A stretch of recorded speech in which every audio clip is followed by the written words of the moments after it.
If you've killed more plants than you'd like to admit, I need you to hear this. It's not your fault. Nobody sat you down and explained how plants actually work. You were handed a green thing in a plastic pot and told, just water it. And when it died, you probably decided you just weren't a plant person. Here's the truth. There is no such thing as a plant person. There's just people who understand 5 simple things and people who don't. By the end of this video, you'll understand all 5, and your next plant might be the first one that doesn't die on you. A few years ago, someone very close to me bought a beautiful fiddle-leaf fig. She'd seen it all over Pinterest. Tall, glossy, dramatic leaves, the kind of plant that makes a living room feel like a magazine spread. She set it by her brightest window, watered it every single Sunday without fail, and waited for it to become the centerpiece of her home. 6 weeks later, it was mostly bare stem. Every leaf had turned brown, curled, and dropped to the floor one by one. She was heartbroken and honestly a little embarrassed. She told me, "I did everything right. I watered it religiously." And that sentence is exactly where the problem was hiding. She wasn't lazy. She wasn't careless. She was following the only advice she'd ever been given. Water it on a schedule.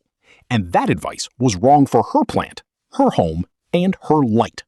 This happens to millions of people every year. They don't fail because they don't care. They fail because nobody ever explained the actual system underneath plant care. So let's build that system together, one piece at a time. Chapter 1. The Watering Trap. Here's something that surprises almost everyone. Overwatering, not underwatering, is the #1 killer of houseplants. Not neglect, not forgetting. Too much love, delivered on the wrong schedule. When you water on a fixed day, every Sunday, every Wednesday, whatever it is, you're treating your plant like a machine with a countdown timer. But plants aren't machines. How fast soil dries out depends on light, temperature, humidity, the size of the pot, and the season. A plant that needed water every 5 days in July might not need it again for 2 weeks in December. Water it on the same Sunday schedule anyway, and the roots sit in soggy soil they can't use, they can't breathe, and slowly they begin to rot. The fix is almost embarrassingly simple. Before you water anything, check it first. Push a finger about 2 inches into the soil. If it's still damp down there, wait. If it's dry, water. That's the entire test. It takes 10 seconds and it will save more plants than any app, gadget, or fancy watering can ever will. We're going deep on exactly how to master this in the next lesson. But for today, just remember, stop watering by the calendar. Start watering by the soil. Chapter 2. The light mismatch nobody talks about. The fiddle-leaf fig I mentioned earlier was actually sitting in decent light. But here's the twist. Most plants don't die from too little light. They die from being watered like they're in bright light when they're actually in low or medium light. This is the connection almost nobody makes. Light and water are linked. A plant in bright light uses water quickly because it's photosynthesizing fast, so the soil dries out fast too.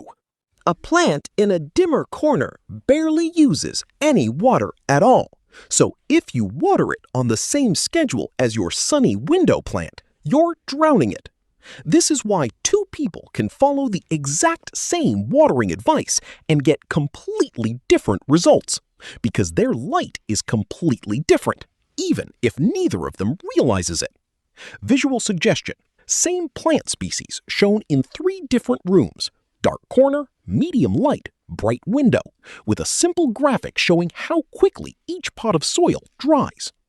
This is exactly why, later in this series, we'll teach you a 30-second trick using nothing but your hand and a wall to figure out precisely how much light any spot in your home actually gets. For now, just start noticing. Is your plant in a dim room, a medium room, or right against a bright window? That single observation changes almost everything about how you should be treating it. Chapter 3. Picking a plant that was never going to survive your home. Sometimes the plant isn't the problem, the pairing is. A plant that needs bright, direct sun and high humidity is going to struggle in a dim, dry apartment no matter how carefully you water it. This isn't a character flaw in you or the plant. It's simply a mismatch, the same way a cactus would eventually rot in a rainforest. Beginners often buy based on how a plant looks in the store, not on whether it fits their actual living conditions. And plant shops rarely tell you this because their job is to sell plants, not to match them to your windowsill. This single mismatch, a stunning plant, wrong environment, quietly ends more plant journeys than almost anything else. The good news is that there are dozens of genuinely gorgeous, forgiving plants that tolerate low light, irregular watering, and general beginner chaos while you're still learning. We'll walk through exactly which ones in an upcoming lesson so you can stop guessing and start choosing plants that were basically designed to survive real homes, not greenhouses. Chapter 4. Ignoring the early warning signs. By the time a plant is fully brown and crispy, it's usually been asking for help for weeks. Plants show distress early, a slight droop, a subtle color change, a leaf that feels a little softer than it should. Most of us don't notice these signals because nobody ever taught us to look for them. We only clock a problem once it's dramatic, and by then, the damage is much harder to reverse. This is why a simple, quick weekly check-in matters so much more than people realize. Not a deep, stressful inspection, just 60 seconds of actually looking at your plant. Are the leaves firm or soft? Is the color even or patchy? Does the soil feel bone dry or still damp? Catching a problem at stage 1 is easy. Catching it at stage 4 often means starting over completely. Chapter 5. The Schedule Obsession. I want to circle back to something because it's the thread running through almost every mistake in this video.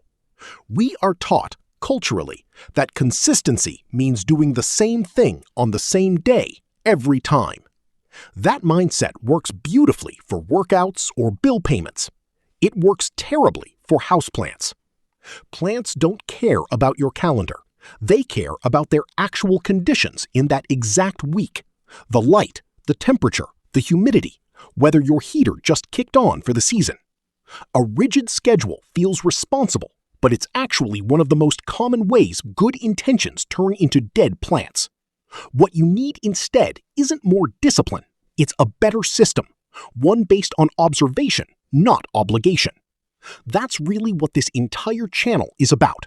Not memorizing rules for 100 different plants, but understanding the small number of principles that apply to almost all of them, so you can walk into any plant shop, pick up almost anything, and know roughly how to keep it alive from day 1. So let's go back to that fiddle leaf fig. It didn't die because the person who owned it didn't care. She clearly did, deeply.